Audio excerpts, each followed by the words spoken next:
మీ business ఏదైనా మీ ఊర్లో promotion చేయాలంటే అది సుమన్ టీవీతోనే సాధ్యం. ఇప్పుడే సంప్రదించండి.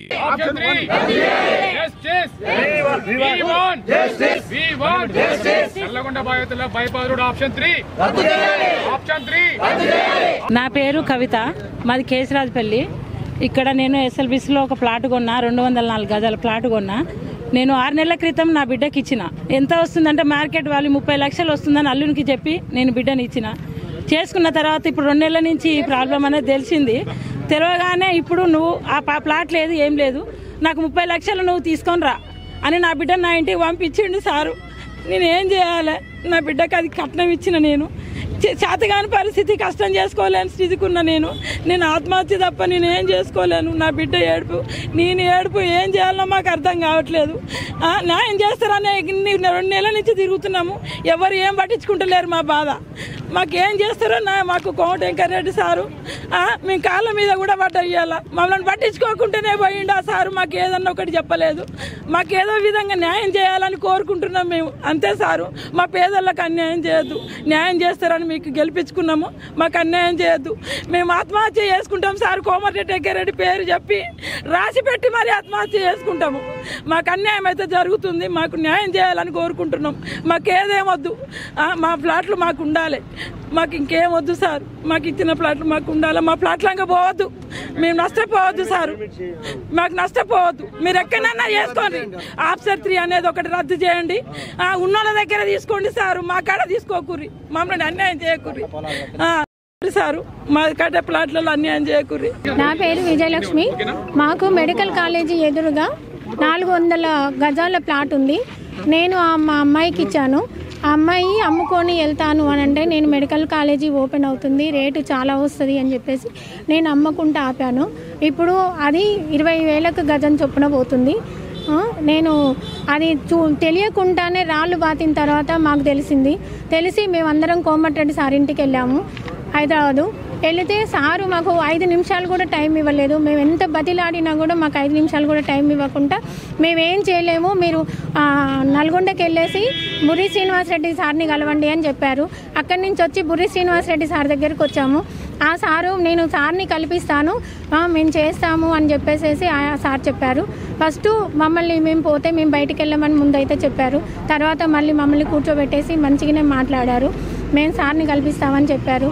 తర్వాత ఆప్షన్ 1 ఉండంగా మళ్ళీ ఆప్షన్ 2 ఉండంగా ఆప్షన్ 3కి వచ్చారు. ఆప్షన్ 3లో 2,800 ప్లాట్లు ఉన్నాయి. ఆప్షన్ 1లో ఇండ్లు 200 ఇండ్లు ఉన్నాయి. ఇండ్లు మొత్తం పోతున్నాయి. మేము మళ్ళీ నిన్న పోయాము కోమటిరెడ్డి సార్ ఇంటికి. నిన్న ఉదయం 7 గంటలకి టీ తాగి వెళితే మాకు 1 గంటకు సార్ కలిశారు.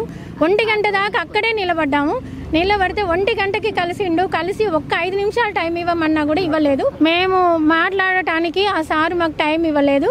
ఆ 5 నిమిషాల టైంలోనే మేము అడిగితే మేము అయిపోయిందమ్మా, రోడ్డు మొత్తం అయిపోయింది, అది గవర్నమెంట్ రేటు 3,000 ఉంటే 6,000 ఇస్తానన్నాడు.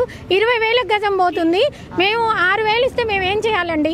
మాకేం చేసుకుంటాము? 80 లక్షల ప్లాట్ అది. మాకు 2-3 లక్షలు వస్తే మేము ఏం చేయాలి? మా అమ్మాయికి నేను ఎక్కడ తెచ్చి కట్టాలి? మేము మొత్తము లోన్ పెట్టి అప్పు చేసి మేము కొన్నాము. ఇప్పుడు నేను అప్పు కూడా తీర్చుకోలేకపోతున్నాను. ఇప్పుడు రాళ్ళు వాతిన దగ్గర నుంచి మాకు నిద్ర లేదు, తిండి లేదు.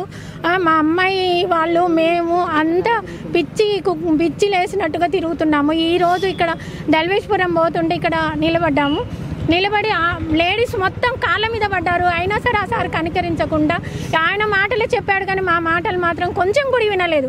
5 నిమిషాలు ఆగి మేము చెప్పే మాటలు వింటే ఆ సార్ మార్చుకోగలుగుతాడు, కానీ మా మాటలు వినటం లేదు. కానీ మాకు కొంచెం టైం ఇచ్చేసి మా బాధను అర్థం చేసుకొని 5 నిమిషాలు, మాకు 5 నిమిషాలు కాదు, ఒక అర్ధగంట టైం ఇవ్వండి.